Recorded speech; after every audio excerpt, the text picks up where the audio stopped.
Yes. Go ahead. Casey?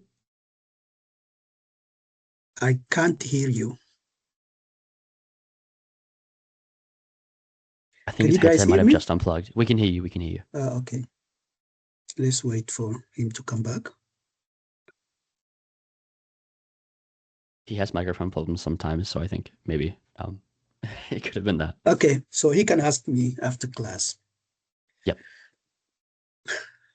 So now, an effective cybersecurity risk management is really a very important part of cybersecurity management. So we actually call the whole program, this particular cybersecurity risk program, it is a risk management program. There is SETA program, so a number of programs are actually combined together to form cybersecurity management. So cybersecurity management program is one part of it. Uh, Now, this cybersecurity management program uh, promotes a common understanding actually for recognizing and describing potential cyber risks. Now, these risks are ranked in terms of how they affect an organization. Uh, Now, there are two really. Impact is always measured in terms of technological impact and organization's mission impact. So we will look at these two aspects as well. So by organization's mission impact, we are actually talking about delivery of service to the clients. So the service is disrupted, sometimes even the whole business goes under.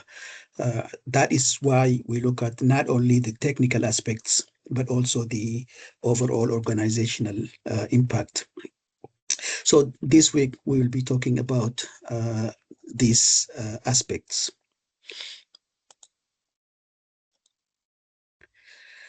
Now, the objectives of this lecture is a continuation from last week, which include looking at popular risk management methodologies used in the industry to manage risks. Last week, we looked at how the RMF offers a structured framework for managing security and privacy risks.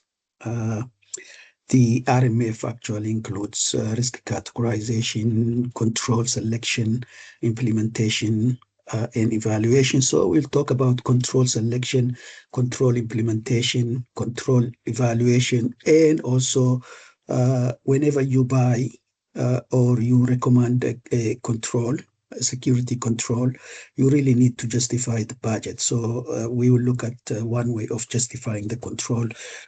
We will be covering all this, but the RMF framework actually lists all these uh, components of risk management. So we'll be calculating the likelihood of a threat agent exploiting vulnerabilities. We will also evaluate possible impacts of a successful attack on an organization. Remember, we are sort of modeling risk before it happens.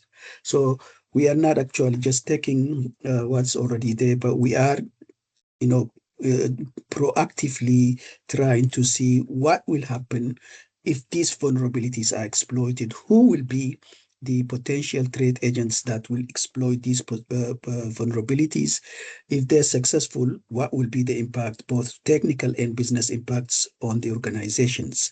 So we are modeling ahead before these things happen. That's what risk management is. So for every risk, we need to select appropriate risk treatment strategy.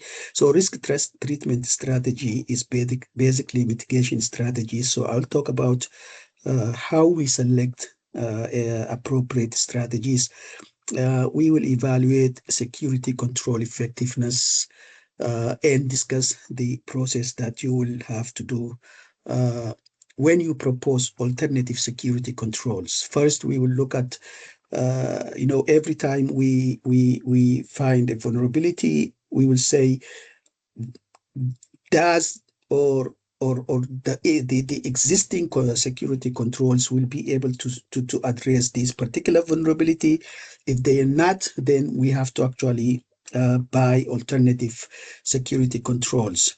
So we will look at the effectiveness of existing controls as well as the one that we are actually recommending to purchase and implement to address the risk. So we will look at this security control evaluation based on cost-benefit analysis. So I'll be discussing all these processes today. It is a long lecture, but it's very important. It will give you a very good understanding and insight into what goes behind the risk management. In particular, if you are looking at hybrid risk evaluation methodology. I'll be using this case study. I think you can just read this case study. As you can see, I will be using some of these informations. As you can see here, this 50,000 sales per hour, and this is these values I'll be using throughout this lecture, and also this particular vulnerability. Okay. This is my asset, Fox Reader, and I will be looking at the vulnerability set to describe the risk evaluation process. We have done risk assessment last week, so we are actually evaluating the risk in this lecture. Now, last week, I defined what cybersecurity risk is. And it is typically defined as the potential for loss or damage, which results from a threat exploiting a vulnerability. So there has to be vulnerability and threat, and the threat should be able to exploit the vulnerability. It involves two key factors, okay? What is the likelihood of this threat exploiting the vulnerability? We need the probability that the threat will be materialized, okay? This likelihood is the probability that a specific risk event will occur. This is very important. So if this event occurs, what are the impacts? So if you multiply these two, you will actually get the risk, okay? Now, we call this risk a inherent risk. Okay. Now, we calculate, keep in mind this formula, this very simple formula will be used throughout this lecture. Now, we call this risk the one that results from calculating inherent risk. Okay, so keep in mind when we go this particular definition, when we go through, deep inside this lecture, don't forget this is whenever I talk about the inherent risk, I'm referring to this risk. Now, basically, what you can do this, I will be talking mostly about hybrid risk analysis to risk evaluation today.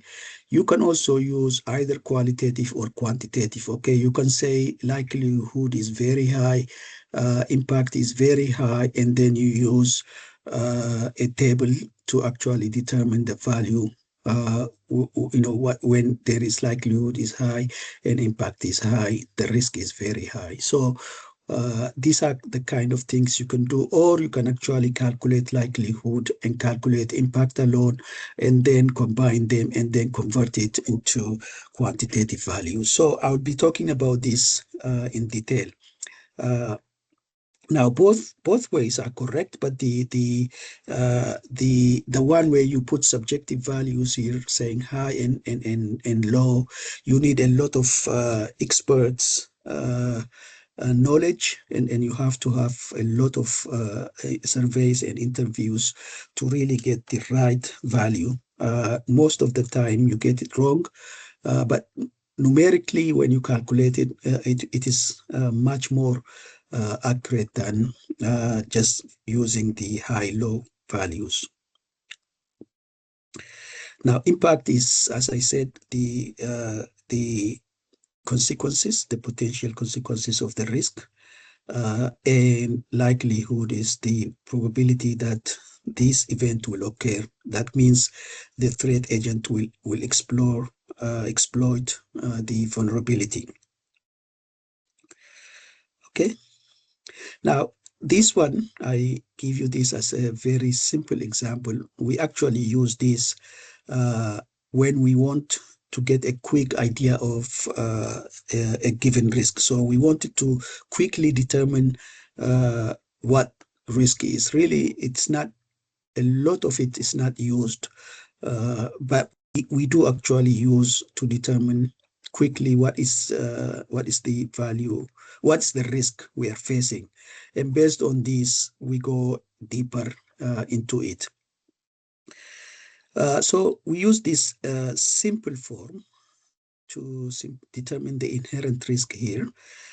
What you need to calculate the inherent risk here is the asset value. AV is the asset value. L is the likelihood. C is the control value. And U is uncertainty. So you need to have the asset value. You need to have the likelihood value. You need to have the control effectiveness value. Now, these values could be accurate or could be inaccurate. So that's where uncertainty comes in. So the percentage of this information are accurate or inaccurate. So that's why we need uncertainties in here. Now, if you see each one of these, the control effectiveness, the uncertainties need to actually multiply the asset value by the likelihood. What this basically says is that it is the asset that gets affected. Okay, if the likelihood of this vulnerability is exploited, then the impact will be on the asset. The value of the asset will be lowered. Now, in just explanation, here is the formula. This formula is exactly here, what you see here. And so for this example, we have an asset value of 50 and one vulnerability, which has a likelihood of 1. So 1 is the highest. The likelihood value is between 0 to 1. 1 is the highest. So there is no control. Here it says no controls for this particular vulnerability. And our data, which is the asset value, is 50, no control, and the likelihood of 1 is 90% accurate. That's what this uncertainty value is. So R, that's risk, asset value, AV. Dr. Mustafa Samir. WhatsApp audio.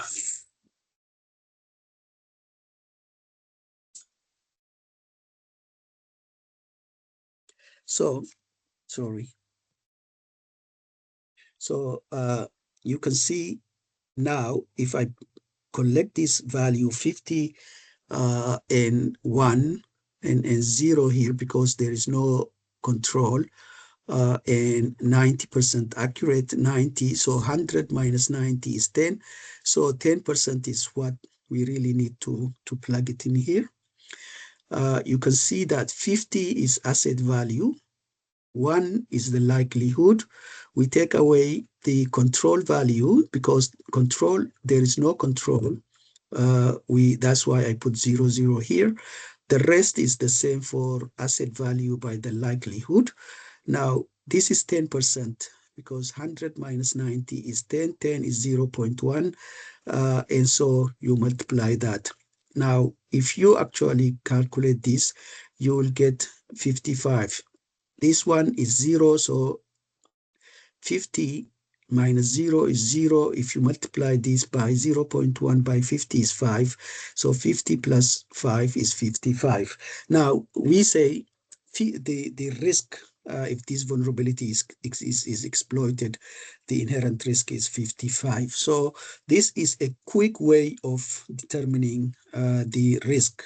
It's not really accurate. We use this to start with risk management or risk evaluation to get a good idea about what we are expecting. Okay. Now, this diagram illustrates the risk evaluation components that we'll be doing today. Overall, this diagram shows how threat agent, so this is the threat agent exploits this particular vulnerability to bypass the security controls and cause both technical impact and business impact. Okay, so for this class, I will be using the Fox Reader, which I already said, this is my asset. Fox Reader is an asset, and I have identified a vulnerability, CVE 2019-6765, from the Common Vulnerability and Exposure Database. You can use this database. I've already said this last week as well. A lot of vulnerabilities for your assets. You can identify your assets and go to this database, and you can find a lot of vulnerabilities there, and also a lot of informations which you don't really have to do a lot of research. Otherwise, you have to do a lot of research to find out about the vulnerabilities, the severity level, and so forth. But this database provides you all those informations. Okay. Now, this diagram basically says I need to look at threat agent. Now, these threat agents use this path. This is what threat vectors means, to get to this asset. So it has to use this path that you can see to exploit the vulnerability, bypass the security control and technical impact and business impact. So risk evaluation is what is who is the threat agent that is actually a threat to our business, and what is the likelihood of this threat agent exploiting a particular vulnerability in our system or process or people to bypass our security controls, or how strong are our security controls to prevent this threat agent and cause impact or business impact or technical impact to us. This is what risk evaluation is. The whole risk evaluation process looks into threat agent, looks into vulnerability, looks into security controls and overall impact. And then we look at the risk treatment, which is not part of risk evaluation. This diagram basically shows only the process and steps that we have to do when we do risk evaluation. Now, if you have questions, please feel free to stop me, okay?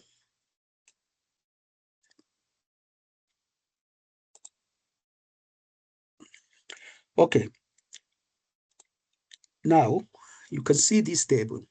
This is one of our output. So when you do risk assessment, risk evaluation, this is also in your assignment, you will be producing something like this.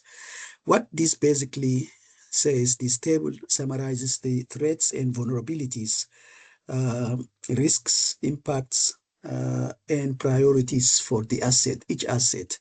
So in this table, you can see that I'm using the Apache framework as my asset and the vulnerabilities associated with that asset.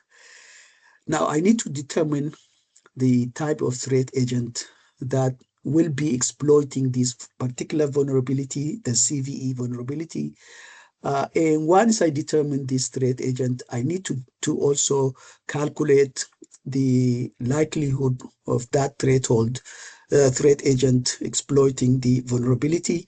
I also need to compute the risk likelihood and the impact. Then we need to some way rank these risks and generate priority. So this table actually gives you the output from the risk evaluation. I will use this table to show you step by step how we get to the end of risk evaluation. So for this, we already identified our asset from last week lecture. We identified our vulnerability again from last week lecture. Okay, so we need to look at the threat likelihood. So these are the questions you really need to ask when you evaluate the threat agent. So I will use the vulnerability, the CVE vulnerability that we discussed already. There are two steps. Okay, the first thing is we need to identify the threat agent type, and the second one is to compute the likelihood that this threat agent will successfully exploit actually the vulnerability we identified here. Okay. Now this table identifies the potential threat agents that could exploit. These are the potential threat agents that could exploit our vulnerability. So it could be a hacker, insider threat, and script kiddies, and so forth. So I think I've listed here about 8. There may be more, but just for our class, these are enough for us. And now, for each agent, I have also identified in this table some attributes. So skill level, for example, is how technically skilled is the group of threat agents. So if you select a hacker, you can actually say high or low, that the skill level, the technical skill level of this particular agent. The motives is really how motivated is this group of threat agents to find and exploit the vulnerability. So the motives is actually how this particular group of hackers or threat agents are motivated to find our vulnerability and exploit it. So again, you can see that for each threat agent, there are values here. For example, high financial gain is the motives for this, and this is between 7 to 9, so it is very high. The third attribute that describes these threat agents is opportunities. So opportunities is what resources and opportunities are required by this group really to exploit the vulnerability. So opportunities means, for example, if the port is left open, that's an opportunity. If a user is actually providing, not aware of security, that's an opportunity. Resources is tools to exploit the vulnerability and so forth. So what opportunities and resources and tools this particular group has access to exploit these vulnerabilities. So again, you can see that for each threat agent, we identified, as an example, also identified some of the opportunities that they have. The last attribute for the threat agents is the size, their number. How large is this group of threat agents? So individual means one person. Group means it could be between 1 to n, but the largest group is this one, where everyone in the internet, not here actually, it's not here, but when everybody can access the internet and also this vulnerability, then we say internet level. So that is a sort of unlimited, okay, which basically means the vulnerability is accessible by everyone. But usually it is between 1 to 10 or one individual, 2 to 3 sometimes. But nowadays, a criminal group are actually organizing into multiple layers of hierarchy, and they can be more than one group collaborating to exploit certain vulnerabilities, depending what the outcome of that exploitation is. Now, as I said, the first step is to identify a threat agent. So in this case, I identified hackers. Now, in our example for this particular vulnerability, there are at least 3 groups from this, okay? From these threat agents, I can actually identify at least 3 hackers, organized crime groups, nation-state actors. Now, each one of them do have certain motives and certain interests and capabilities. The reason I didn't actually pick up script kiddies and competitors, there you see, as you see, competitors and script kiddies I didn't actually pick, is because they might also exploit the vulnerability. Their impact is likely to be less severe as compared to hackers, the organized crime groups, nation-state actors. Now, I could actually choose any one of these 3: hackers, organized crime groups, nation-state actors, but I choose the hackers in this instance because I have, the reason is that Metro Geelong, which is the case study I'm looking at, which is my company that I'm doing the threat evaluation, is an online healthcare product retail business. So the hackers are interested or motivated by financial gain or intellectual property theft. So this is most probably the driving force behind the attacks. And this is more appropriate, this threat agent is more appropriate to the online healthcare product company. It could be any healthcare or any other product, but there is financial gain or intellectual property stealing. In this case, I would say hackers are the most appropriate. But in terms of intellectual property, political issues, nation-state actors are also appropriate, okay? So that's why I put in the table here hackers. Now, this is, I'm still in threat analysis, okay? So threat agent analysis, I've identified my threat. Now I have 3 informations. I know my asset, I know the threat that I'm facing for this particular vulnerability. So now we need to calculate what is the likelihood of this threat exploiting this vulnerability. Now, to do that, this is the second step. To do that, we need to actually represent the threat agent attributes. Okay, these are the attributes. If you remember the skill level of the attribute, motive, opportunity, and size. Now, we need to represent each one of these attributes by a set of factors. Now, skill level factors include no technical skills, to security penetration skills. So they can do penetration testing and penetrating any systems.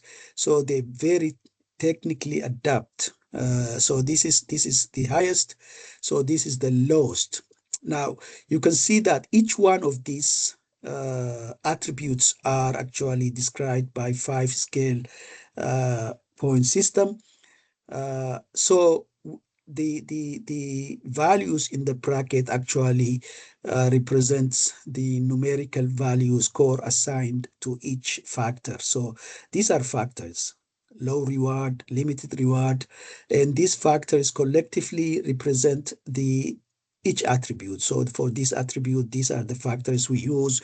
Now we can actually calculate each attribute by just collecting their value here. So let me show you how we do this. But remember, you will be using this table to compute the likelihood of the threat agent. Okay, so step one is we look at this this agent, threat agent, and then for each of that skill, you know, the skill level, motive, opportunity, and size attributes, we determine the appropriate factors. So that's what I did here. You see, the size is anonymous internet user, which basically says this one, everyone can actually access that vulnerability because it is already publicly known.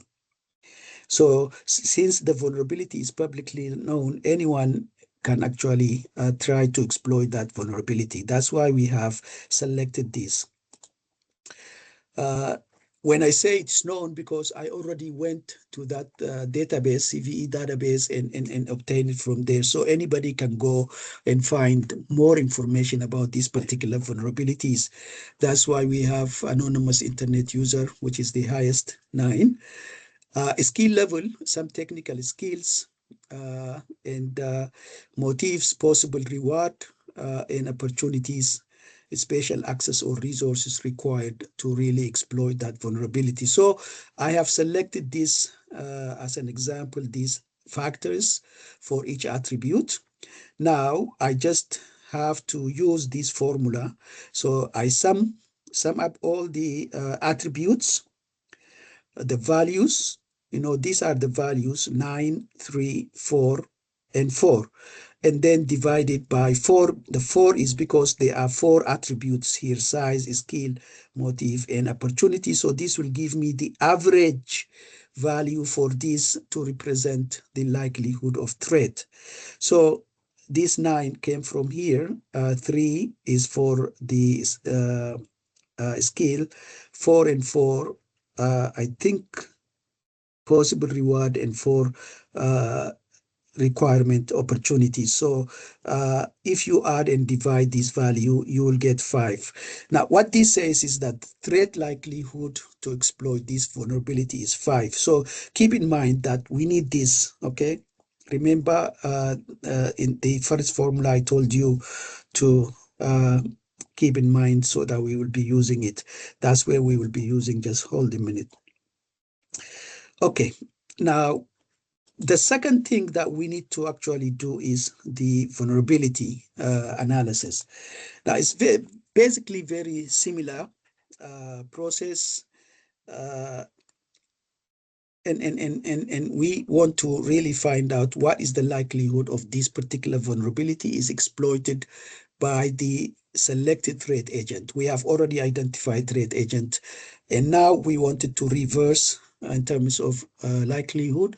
What is the likelihood of this particular vulnerability will be exploited by the threat agent we already identified? So how do we actually calculate the likelihood of this vulnerability being exploited by the identified threat agents? The same way, like threat agents, we also assign attributes to vulnerabilities. Each vulnerability is explained by how easy it is to discover the vulnerability. So this is very important. And how easy it is to exploit once the vulnerability is discovered. Publicity is basically saying how many people are aware about this vulnerability.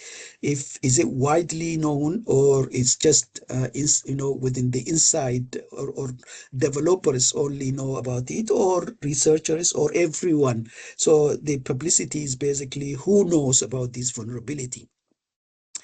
The detection aspect of this vulnerability is that if somebody is trying, the threat agent is trying to exploit this vulnerability, how effective our systems are to detect this particular attempt to exploit this vulnerability. Is there a mechanism available to detect it? So these are the 4 attributes that describes our vulnerability, and each attribute also has factors associated with them in a similar manner as threat agents, I mean. So you can see here, ease of discovery basically has practically impossible to discover this vulnerability, which is very difficult to discover it, easy to discover it. There are automated tools that are available to everyone to discover it. So this is basically, the vulnerability is easy to exploit it, to discover it. So you can see that for each attribute, we have factors that represent the attribute. Okay. In a similar way, we calculate the likelihood of the vulnerability. As you can see, I have chosen these 4 attributes for and their factors. So again, I add discoverability, exposure, exploit, detection, divide by 4. So 4 is because there are 4 attributes. Now, if you add them here, the vulnerability likelihood will be 7.5. Now, the risk likelihood is our next value that we need to compute. So we compute from these 2. We already computed threat likelihood, vulnerability likelihood. So for risk likelihood, we need the results that we have already computed from threat and vulnerability. So basically what we do is that we will add the threat likelihood and vulnerability likelihood, divide by 2. That will give us the risk likelihood. Okay, so now I have the risk likelihood, which is 6.25 here. Again, remember this value, I will need it later on. So you can see that I keep adding value to this table. Now I have the asset, the threat agent, I have the vulnerability, and now I have computed the risk likelihood by using the threat likelihood plus vulnerability likelihood, dividing by 2. That will give me the risk likelihood. Now, we will be looking at the impacts. Now, impacts, when we look about impacts, we have to look at 2 different types of impacts. The technical impact is that the impact on our assets. So we measure technical impacts in terms of availability, confidentiality, integrity, and accessibility. Okay, so we will use 4 different attributes again. Now, technical impact is only the impacts on the assets. Business impact is the impact on the mission of the business. So we need to actually make sure that they are different. These 2 are different. They are also differently computed. But we always make sure that the business impact is taken into account when we want to make a decision in case these 2 are very close to each other. Always we consider business impact. So when we actually calculate the impact, we are now assuming that the threat agent has exploited the vulnerabilities and successfully attacked the assets. Now we want to find out, in this case, if this scenario is true, what will be the impact? Now, as I said, the technical impact also has some attributes: confidentiality, integrity, availability, and accountability. These are the 4 attributes. Now, each attribute also have some factors very similar to threat agent and vulnerabilities. So this is the table that actually assigns each one of these attributes with factors, as you can see here. Okay.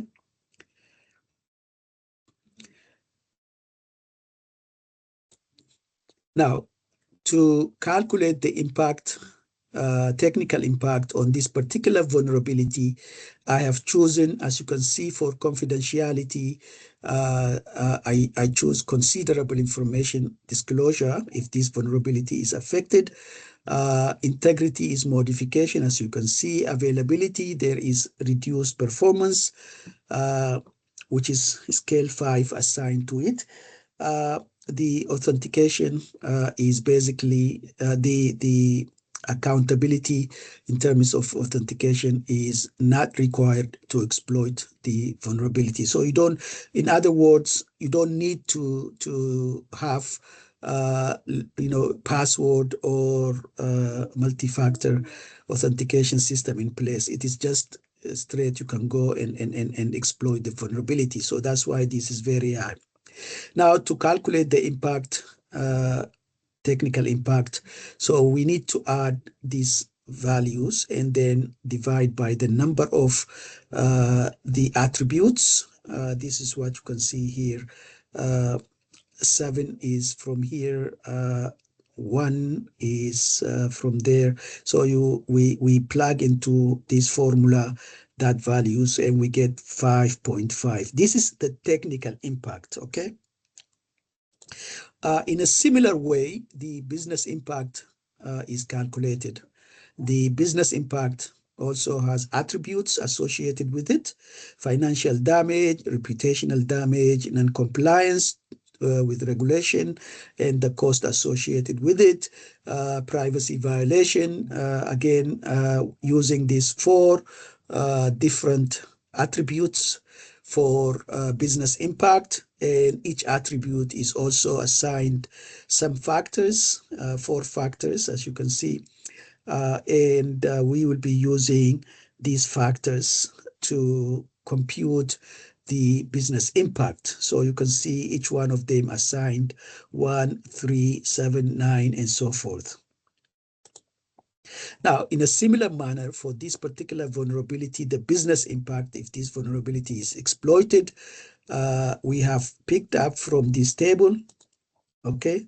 So these values, 71730, and then we plug into the same formula. As you can see on top, we have the attributes, and the sum of these attributes are divided by 4, which is the number of attributes, to get the average business impact. So you can see here we have calculated 4.5.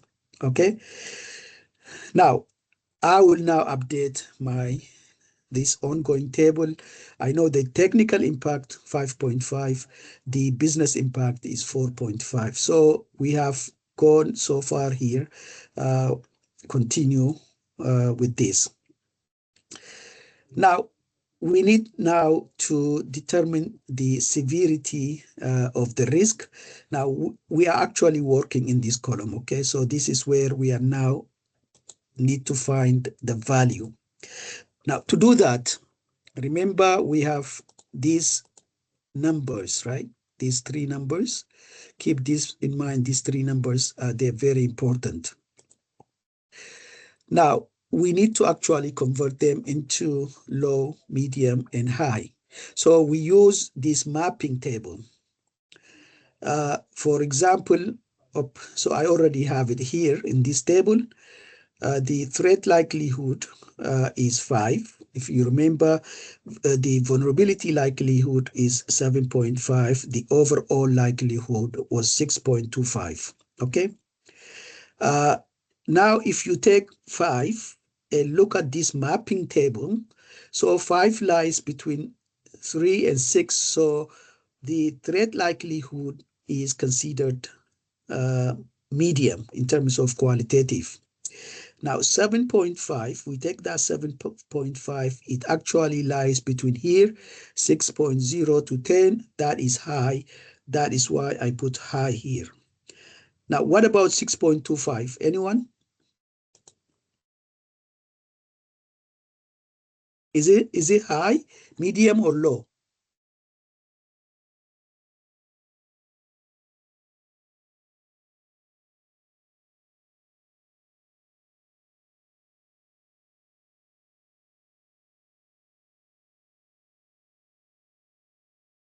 Yeah, I've got two answers. Yeah, so 625 is in this range. So this is high. And what about 5.5 and 4.5?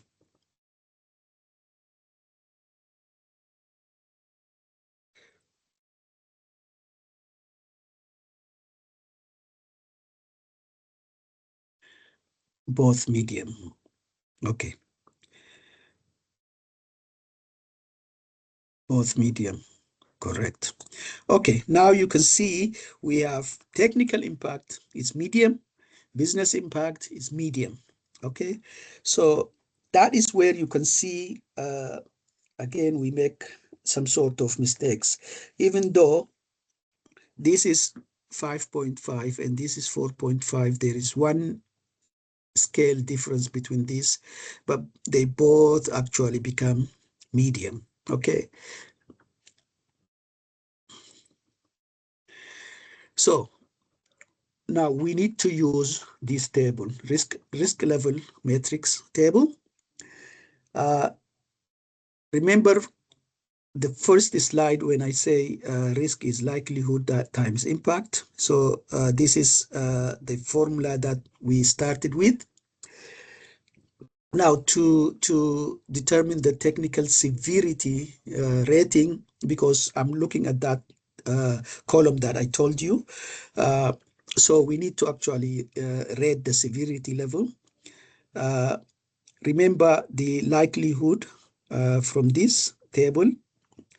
This likelihood is medium and the impact is medium.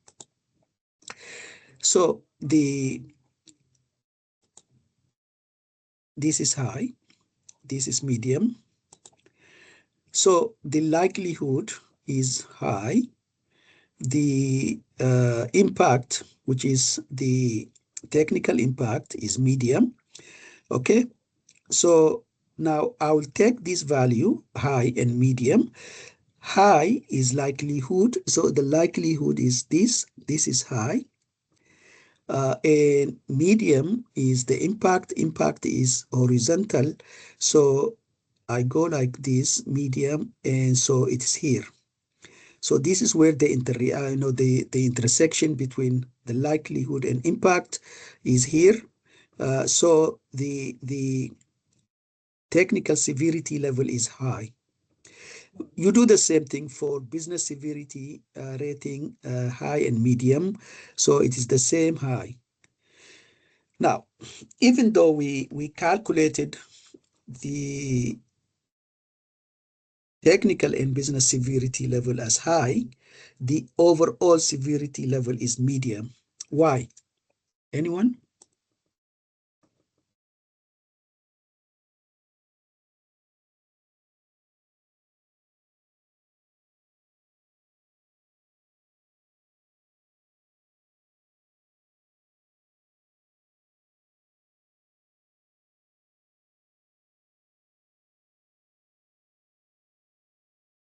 This point is very important. This is where um, you most probably make mistakes.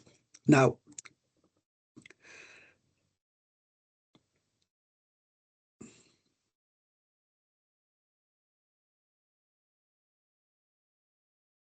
remember we are doing the risk management for the overall business, right? Now, if we come back here, this is the business impact, which is medium, right?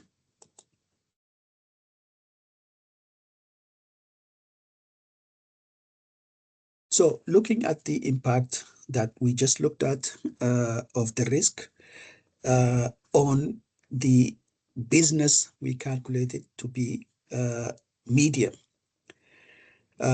Even though the occurrence probability of the risk is high, okay? The occurrence is high, but the impact is medium.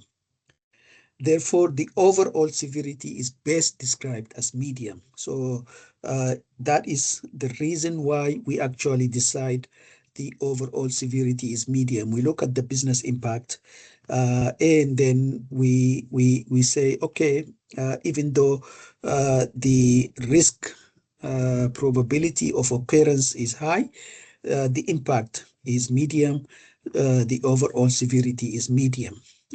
So in here, I will come and put risk rating as medium based on severity level, okay? So you put here, you insert value here based on the severity level that we just calculated, okay? Any questions so far? Am I going too quick?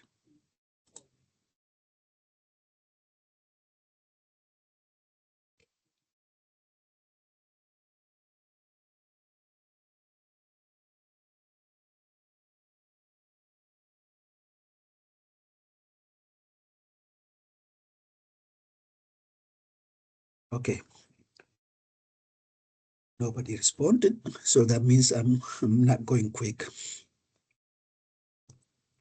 Okay, let's look at the control now, because we have looked at threat, we have looked at vulnerability, we have looked at the combined likelihood of threat and vulnerability together. Now let's look at control. So one of the things that we want to determine about security controls are how effective they are. These are the controls we already have, okay? So we wanted to determine how effective they are to actually prevent this threat from exploiting the vulnerability that we have identified, because they're already there to safeguard the technical, the assets of the organization. If they are not actually capable of handling the threats exploiting this vulnerability, then we wanted to recommend a new, better security controls. But to do that, we need to determine the effectiveness of the existing controls. So we need to ask if these controls are capable of preventing the threat agent from exploiting the vulnerability and causing damage to the asset. Now, this is one area that you will be really have to do some research, but again, it is really straightforward. You just need to actually list all controls that the organization has in place. These are actually two levels that you need to do to evaluate. First, you need to know the list of controls that you already have. The second step is you need to identify which of these controls are relevant to these particular vulnerabilities. You don't look at all of them. You need to select a subset of these security controls that are particularly relevant to a particular vulnerabilities or to a particular risk that you have identified, okay? And then these are the two steps. The third step is you determine if these particular controls are the effectiveness of these particular controls are adequate to address the risk. Then you say it's fully managed, which is 100% capable of handling this. So what I mean is by 100% is not it will stop 100%. What I mean is that it is good enough. Is good enough to manage the threat. It's partial. It is somewhere between maybe 70 to 80%. This is effective. Usually, I use between 50% to 79%. The existing vulnerability, so control is partially effective. So the not managed is the control does not actually prevent this exploitation. It's not actually designed to handle this vulnerability or the risk. So in step one, we select appropriate controls that are relevant to the vulnerability, and those that we don't select, we can actually mark them as not managed because they are not relevant to this risk. Then for each of the controls, we look at whether they are fully or partially capable of preventing the exploitation of this risk.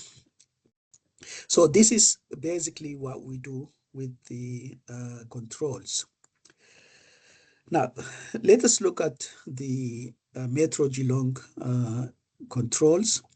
These are the list of the controls available there. Okay, antivirus, host-based firewall, network-based firewall, and so forth. These are all risk access. Security control. Security control controls available within Metro Geelong. Okay, now we know that this is the vulnerability that we have been working with, and then we only selected a subset of these security controls because some of them, like antivirus, is not actually applicable to this vulnerability, and host-based firewall, network-based firewall, cybersecurity policy, and access control are relevant to this particular policy. Okay.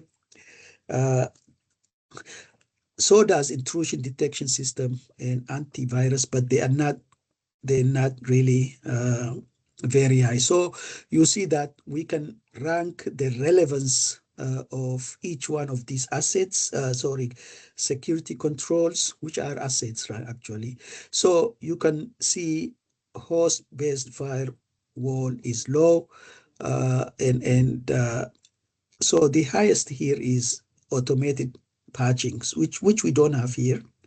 Okay, so what this table shows us is that these existing security controls are okay. Some of them are medium, some of them are low, but we need to have a new security control to address this particular vulnerability or risk associated with this vulnerability. That's why I have this in green, which basically means even though they have a number of security controls, we still need to have this to solve this problem. Okay. Okay, now we are at the risk treatment. So at this stage, we have finished the risk evaluation. It is here. You finished the risk evaluation, and so this table will generate a number of risks like this, full of these risks, and each asset can have multiple threats, and each asset can have multiple risks and vulnerabilities and so forth. Then you will have all risks rated by the severity level. And then based on these values, you rank them as higher priority, lower priority, or medium priority. So this completes the risk evaluation aspect. Once you do this, you have actually completed the risk evaluation process. Now we know our asset, we know our threat agent targeting our system or our organization. We know our vulnerabilities. We know the likelihood of the threat agent exploiting the vulnerability. We also know the capability, we know the effectiveness of our security controls we have in place. Now we actually need to go to a next step, which is risk treatment. This is the last step in risk management component that we'll be covering in this unit. Now, risk treatment is about making risk management decisions. What kind of mitigation techniques we should use? Okay, so it deals with how to handle high, medium, and low risks. We, as I said, once we identify, we rank them, prioritize them as high, low, medium. So, and for each risk, we need somehow to mitigate them depending on their priority. So, risk treatment allows us to do this.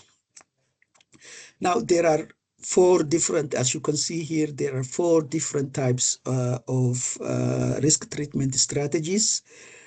Accept is basically if the residual risk. Now, one thing I want you to know is that so we have like this. Now, if we have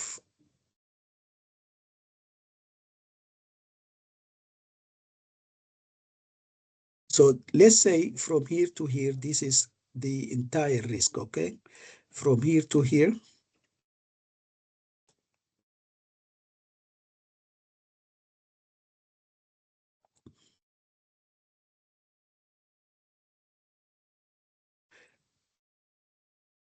These are overall risk. Wow, my writing.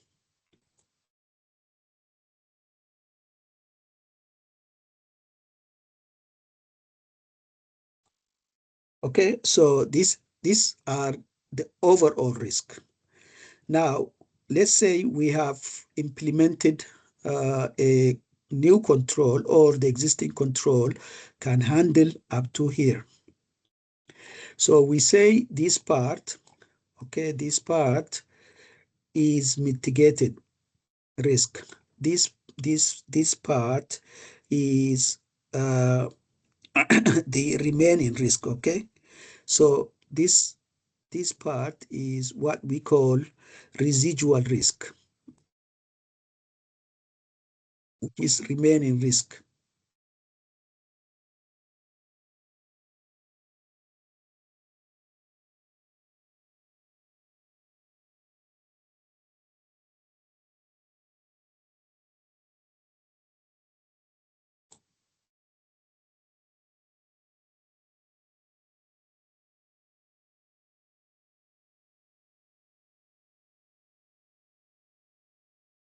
Okay, so risk treatment is actually dealing with this part. So our system, our security controls can handle, even though we identified this much risk, but existing controls can actually handle this much. Then we have left with this part, which is the residual risk, remaining risk, and we need to actually decide what to do with this risk. That's what risk treatment is. Okay, so there are four different strategies. One strategy is we really accept the residual risk. So we say if it is exploited and successful, then we take the risk. So we accept the risk and we don't do anything about it. So the other one is, the second one is to transfer it. transfer this residual risk to a third party. Usually we buy insurance against this residual risk. This is what the organization do. They know their residual risk, and then they take this residual risk to the insurance company.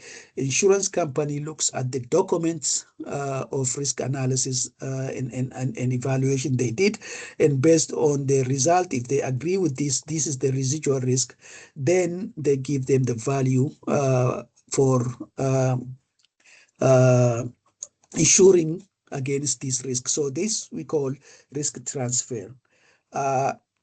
The other option is to treat the risk. In other words, to implement, to actually handle this, we need to implement a new solution. So that is where a new control, security control, is required. So the final option to deal with this is avoiding the risk. So here we need to eliminate the risk. It has to be all together. That's what avoiding means. Now, it's very difficult to avoid risks unless you actually disconnect from the internet and nobody uses it. You can't connect it. You cannot bring let's say memory stick. You can't put in your computer, or you can't do anything with it. So unless you do all those things, there is no way you can avoid, but it is an option. So we have 4 different options: accept the consequences, transfer the consequences to insurance company, treat the residual risk by implementing additional controls, or completely avoid them. As I said, avoiding is very, very difficult to achieve. Now, in order to do the risk treatment, we really need the idea of risk appetite. So risk appetite is used, is one of the keys for making the risk management decisions. Again, if you remember, we have talked about this. Risk appetite is defined as a subjective measure, like it is high, low, or medium, and it is dictated by the upper level management. And risk appetite is about the entire organization. And anytime you want to do risk treatment, you have to take into account the risk appetite of the organization. Okay. Now, for the Metro Geelong, this is, I picked up, there were, I think, about 3 or 4 risk appetite. Now, this is one of them. We will be working in this lecture on this risk appetite, which basically says Metro has low risk appetite to non-availability of the system and the misuse of information. Okay, now to actually determine the treatment, we have to follow a series of steps. First, we need to determine risks to the assets. We have done this already in the risk evaluation steps.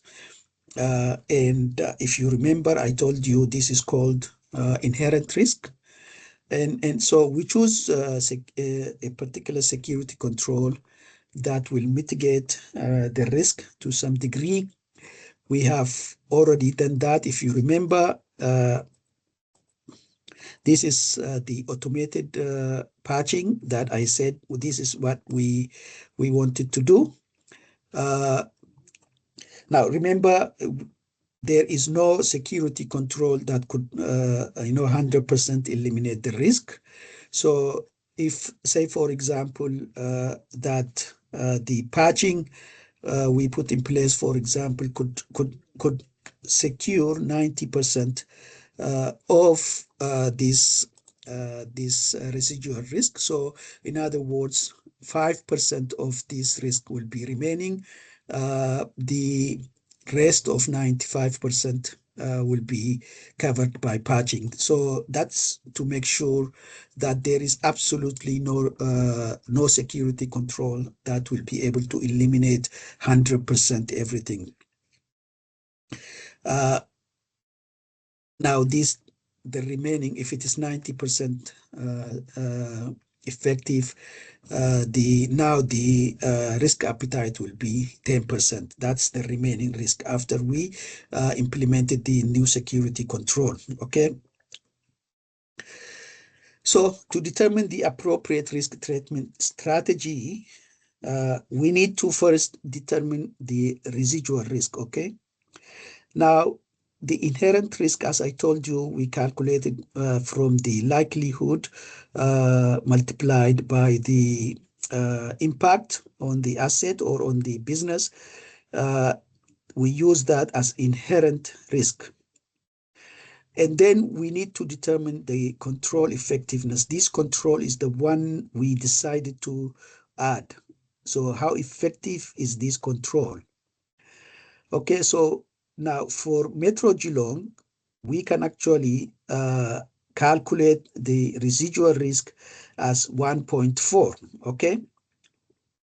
Now, how did I get 28,125? Anyone?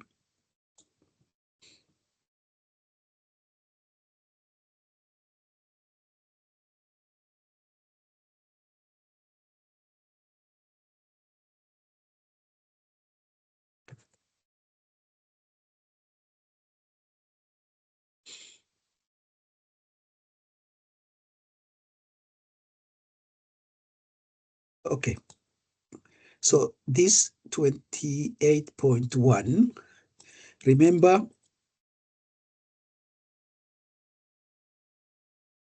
remember this formula?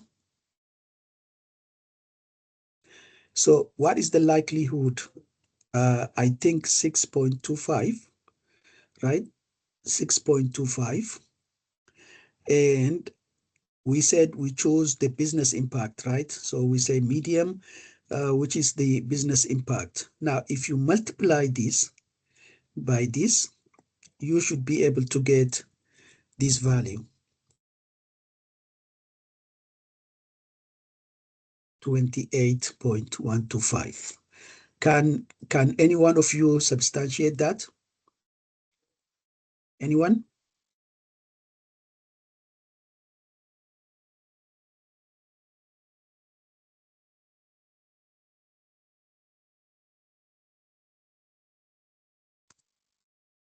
Do we have volunteer here?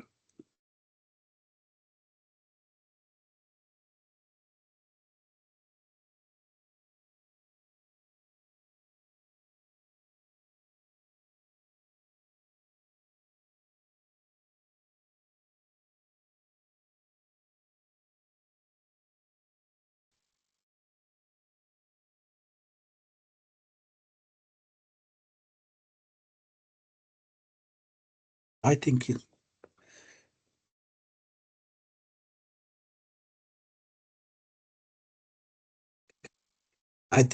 it's easy. So you can just multiply 6.25 by 4.5. You should be able to get that value. Okay, how did I get this value, 26.72?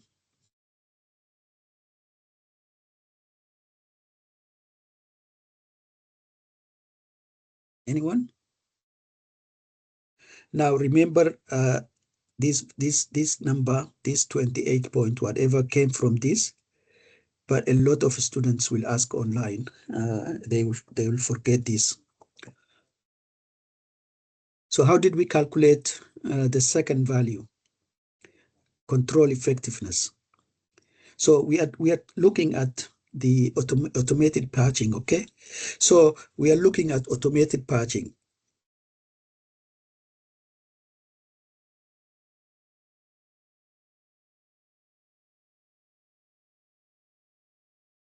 So what information do we have?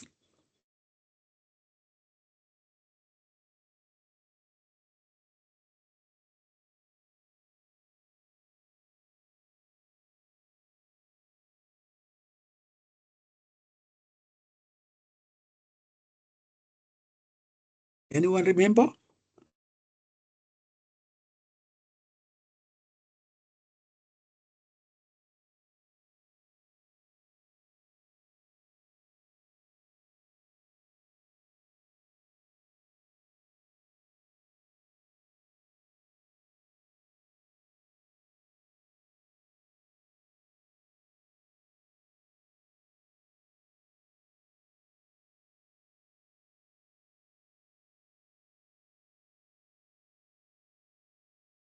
Okay.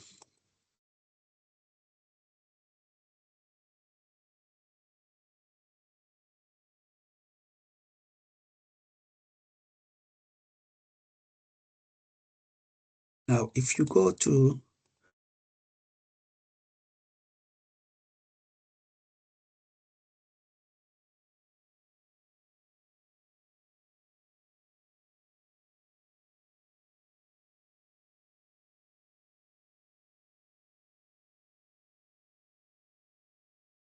okay, in here, we say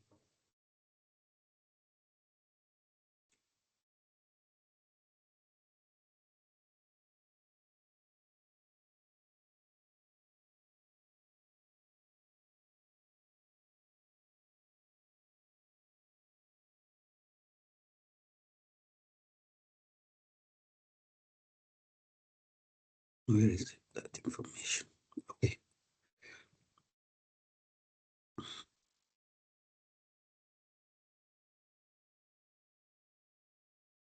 I have it somewhere here, but let me just go ahead and explain.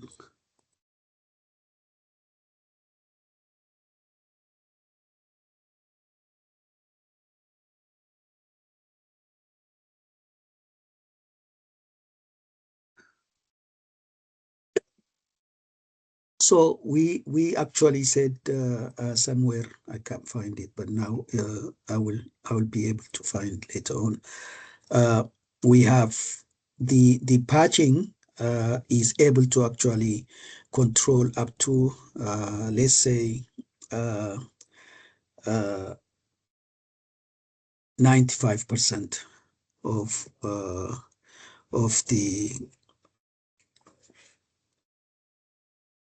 the remaining risk. Okay, so residual risk. If we implement this control, the automatic patching, we will be able to reduce the residual risk by 95%. So the remaining is what? The remaining is 5%. So the inherent risk is 28.125. Now, if you actually take the 28.125 and the remaining risk, once we implement the automated patching, is 5%, which is 0.5, then this will give you 26.78. And so by actually moving this around, I think 7 something, 1 something like this, closer to this. Yeah, so yeah, very close to this. Okay, just rounding the numbers, you will get 26.72. So this is the value. This is how I actually obtained this number here. Okay, so this is the control effectiveness. It reduces the risk by 26.72. The original risk is 28.125. If you take away the reduced risk from the original risk without control, then you will get 1.4. This is very low risk. Okay, now I will take this and compare it with the risk appetite. The risk appetite here is basically low. this is much lower than the risk appetite for non-availability. So in this case, we decide either to transfer to buy insurance for 1.4% of the risk, or we accept. Now both are acceptable. Because this is what it will cost the organization if the risk is exploited, and this is very, very cheap compared to what it would have been without the control, the new control that we put in place. Okay.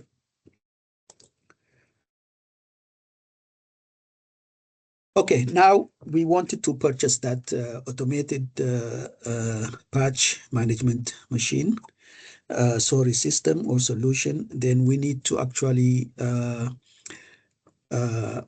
we need to ask the management to allow us to purchase this, and then we need to justify the budget for purchasing this.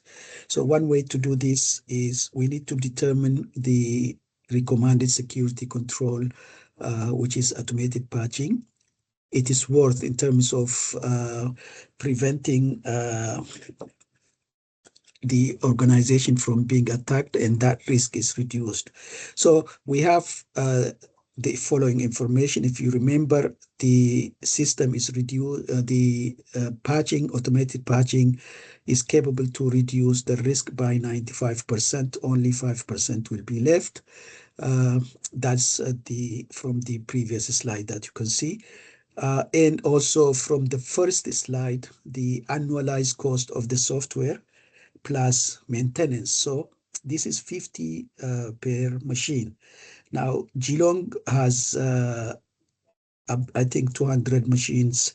Each machine will be, to maintain the automated patching for each machine will be 50, as well as maintaining the software every year. So we have these two information. Now we wanted to calculate the cost-benefit analysis based on this. Now, the cost-benefit analysis is given by this formula. So the annualized loss expectancy, I'll talk about this shortly. Now, we need to calculate how much every year will organization uses without the automated patching, and then how much savings will occur after the automated saving per year, how much the automated system is put in place, how much saving will occur per year. That's annualized loss expectancy. P for the control, and annualized loss expectancy after the control is installed. Now, the ACS is the cost of the control incidentals like this one.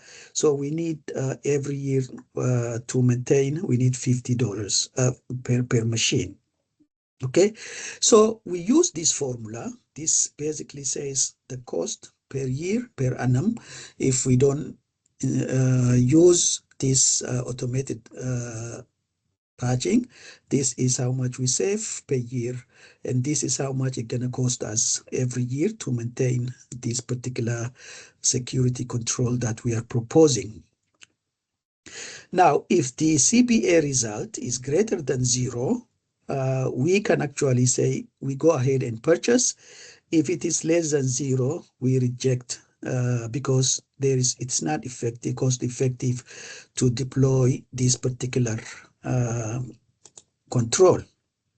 Now, this is ALE, the annualized loss expectancy is basically is computed. It is how much in terms of money, the financial loss that an organization experiences over 1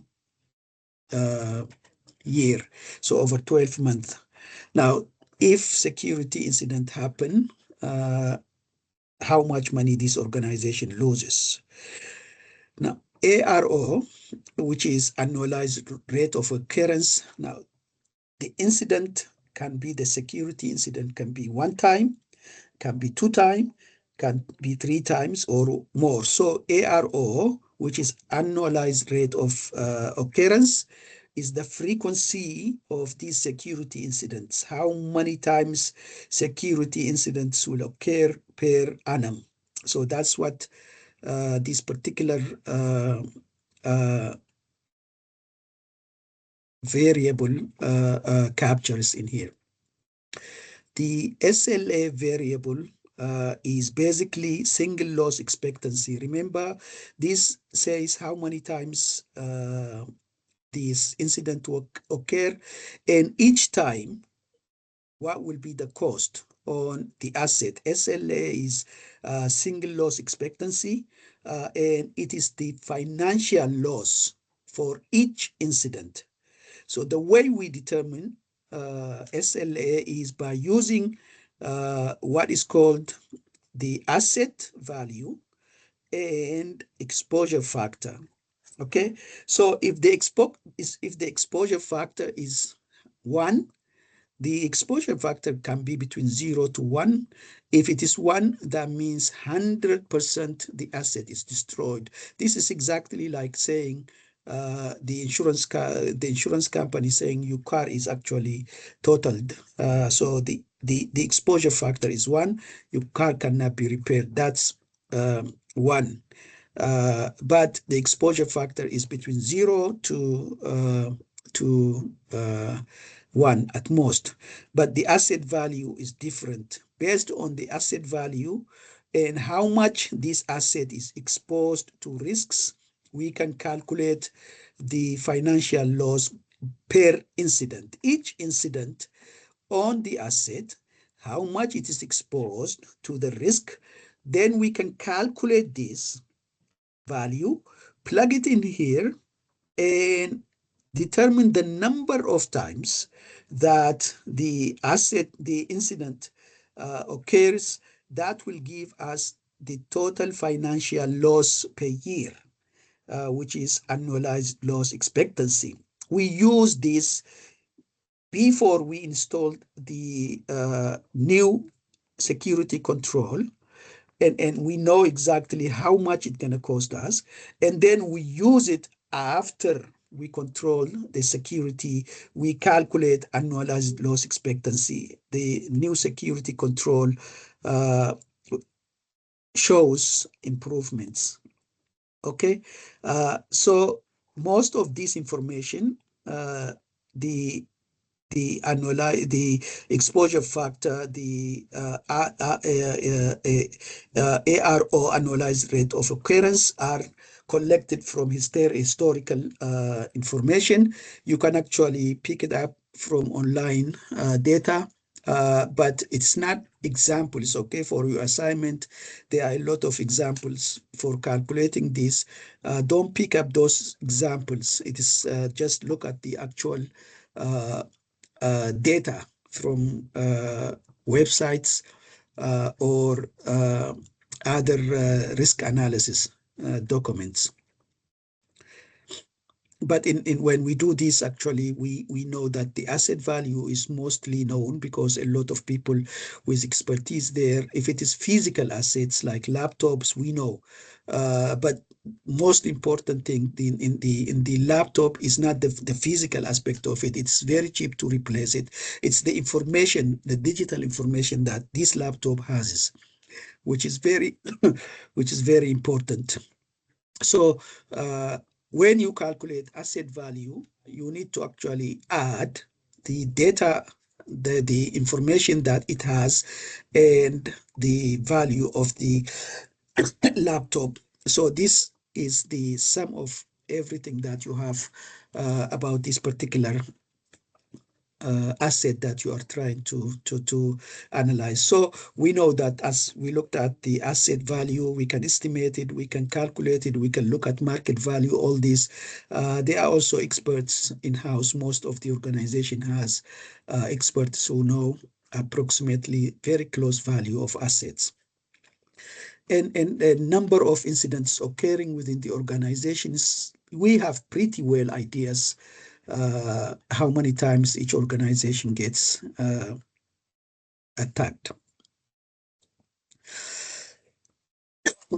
Okay, now suppose that Metro has 200 cars, laptops or machines, whatever, and let us assume that this particular vulnerability that I have been looking at, if it is affected, will stop the system for 5 hours. So the system will not be available for 5 hours. And the cost of each time not patching for just one incident, it will cost Metro 250,000. Now, the ARO, the incident happens 3 times per year. Now, we know that there are 200 machines. If you remember, I said each machine for patching automatically and maintaining it, we need $50. So there are 200. If you multiply this, you get patching cost per year is 10,000. For this is how much it cost us. Now we need to determine the cost of the incidents before we install the patching system. So the asset is 50,000. If you remember, every hour Metro makes 50 hours. But because now, if this vulnerability is exploited, the system will be down for 5 hours. That's where the 5 hours came from. And the 50,000 is that each hour Metro makes 50,000. Now, if you remember, this one is the 0.5. The 0.5 is the exposure factor because the system will reduce the impact, the vulnerability by 95%. So the exposure factor is 0.05, which is 0.05%. That's where these vulnerabilities came from, where this 0.5 came from. Now the ARO is 3. It came from this. ARO is the number of times that the incidents occur. The incidents occur 3 times per year. Now, this is, if you multiply this, you will get 37,500. Now, the overall cost is after the patch is implemented. We need to have 10,000 from here. It costs us per year. And this is the amount of money that it will cost us from here for 3 incidents per year. It will cost us 37,500. Now, if you add this up together, you will get 47,500. Okay, so now 7,000. Now, if you remember, each incident costs 250,000. If you multiply it by 3, so we get 750,000 over 1 year. Okay, now this is how much we calculated here. If we actually implement the patching, this is how much it's gonna cost us over a year. Okay, 47,500.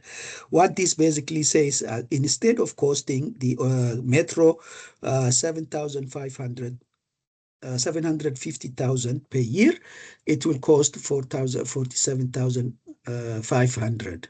So the saving is 700 to 500 if we implement the automatic patching system. In this case, the CPA is more than zero, which is this one.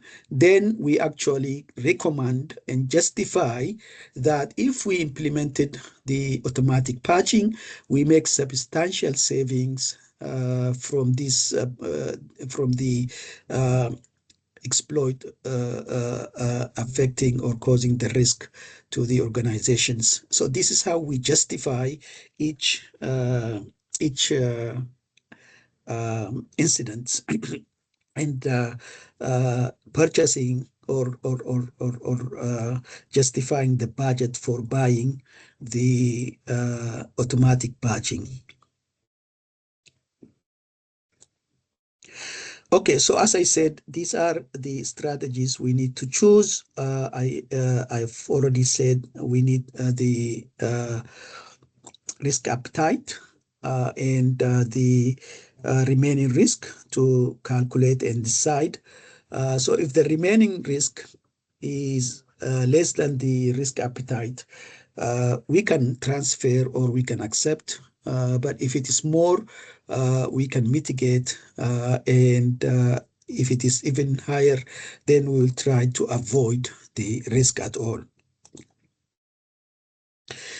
The final step is to write a report, and the output. This report is really the output of the risk management process. Now there are a number of tables that you will be generating in addition to the table that I used, as well as a risk management report. The risk management report minimum has to have the executive summary. This section provides basically an overview of the information system. It includes the architecture, key components, the frameworks you used. You remember when we started, we used RMF framework from NIST. It also assesses the current cybersecurity posture of the organization in a summarized form, usually not more than 1/4 of a page, identifying the strengths and weaknesses and potential vulnerabilities. That's why we actually try to make you write condensedly when you write your assignments, because this executive summary has a lot of information, but it should not be more than 1/4 of a page. Now, this is what you give to the management to decide what they want to do with this risk management process that we just went through. Then the report has to have the certain contents. The report should outline the potential cybersecurity threats and vulnerabilities. It should include assesses the effectiveness of current security controls. It identifies areas for improvement, and it recommends specific cybersecurity controls to be implemented. It provides a cost-benefit analysis for each recommended controls. It also estimates the residual risk and compares this residual risk with the risk appetite, showing that if the recommended controls are in place, the risk appetite of the organization will be achieved because these recommended or existing controls will reduce further to near zero the residual risk. So these are the components of risk management. There are much more, but these are the main components of the risk management report. Okay, now the goal of risk management is to reduce residual risk to an acceptable level, which is the risk appetite. And risk appetite is used to draft the acceptable risk level of an organization. And also it's used to determine whether the risk should be accepted or avoided or transferred or so forth. So risk appetite is very important, as I said. But again, the overall aim of risk management is to reduce these residual risks. After we calculate, we will come up with the residual risk, and then we need to decide how to handle that residual risk. So organizations may use a variety of risk tolerance, which is criteria to determine what is considered an acceptable level of risk. This is derived from the risk appetite. So in this lecture, we have examined the process undertaken to determine the residual risk and select the appropriate mitigation strategies from risk transfer, risk avoidance, risk acceptance, or risk mitigation. So from these 4 strategies based on the residual risk and inherent risk and risk appetite, as well as risk tolerance, we can decide which of these mitigation strategies or treatment strategies is appropriate for each risk we identified. So I will be stopping my lecture here, and I hope these 2 lectures give you the overall aspect of how we do cybersecurity risk management. It has 3 major components. The first one is identifying the risks. That component has identifying your risk, your assets, classifying them, value, how much they value, you evaluate them, you prioritize them using, we have discussed about this in detail. And you also identify threats, identify vulnerabilities, identify the controls. That are the first step, which is risk identification or risk assessment. And today we looked at 2 components, which is risk evaluation and risk treatment. So combined, these 3 together are used as risk management, which also shown in your textbooks, RM framework that NIST developed. So I will stop here. If you have any questions, I will be happy to answer. Otherwise, I don't think we will be meeting again until New Year.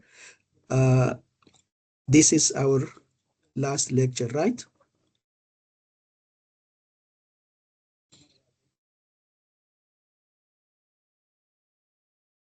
Sounds about right. Yeah, I think so. So now, do you guys have any questions? I think Alfie does. Alfie? Your hand was up before. Unless it was an accident. That was an accident. Thank you, though. Okay. I had a quick Or- one, but it wasn't relevant to the lecture, if you don't mind. Yeah, go ahead. I Awesome, don't thank mind. you. I wanted to ask, for assignment 2, structure is really important for 10 of the marks. I wanted to ask, I've written an introduction that I think summarizes everything quite well, similar to an abstract, except doesn't include what I found from my findings, of course, just the resources I've used and how it's relevant. Do you think having an introduction would be enough for structure, or would you recommend including also a conclusion? What the structure I gave you, what does it say? I don't think it mentioned Does it- anything about a Does it conclusion. have a conclusion? I'll go back and get up the assignment rubric to double check. Give me 1 second. So if it has, I suggest you guys to include, because I don't mark the assignments. There are 3 or 4 people marking it. So they just follow the instruction I give them, and then they mark that. So if it's not there, you don't have to worry. Yeah, it just talks about clarity and organization. Basically saying that the presentation is clear and logical, shows critical thinking, and supported by resources, such as one of your own studies that I've used in my research, Jamal. Yeah, that's fine. So if it doesn't have a conclusion section, don't include it. You don't need to. Thank Okay. you very much. All right. Any other questions? Now, the assignment 3 is little bit complex than individual because you are working with a group. So I think most of the group is already set up. There are a significant number of students that have not actually added themselves to a group. And so once the system really adds you to a group, I can't change. Okay, so please make sure that before the deadline, you have created your own group or you join a group that you feel comfortable with. After the deadline, please don't ask me to change because it is very complicated. Everything I touch, I have to spend a couple of hours to fix the other group as well. So I prefer you really just set up your own group now. I gave you almost a month and so to choose your own group. That is one thing. The other thing is that once you finish this assignment, I just want to let you know also because of the university closure, and because of the union, no lecturers will be marking over the break until I think we come back January 4th. I can't remember. So they will start marking from there. That they start marking from that day. Just something that you need to keep in mind because of these holidays. I think you also have mid-year break during that time. So I just wanted to say have a happy holiday and see you maybe in 2025 if I don't hear from you. Enjoy your 2024 and welcome your 2025. Okay. Thank you very much. Happy holidays to you too. Same to you guys. Bye. I think Shanak has a question before you leave. Go Yeah, ahead. hey Jamal. So my question would be like, it's quite hard to fit in references without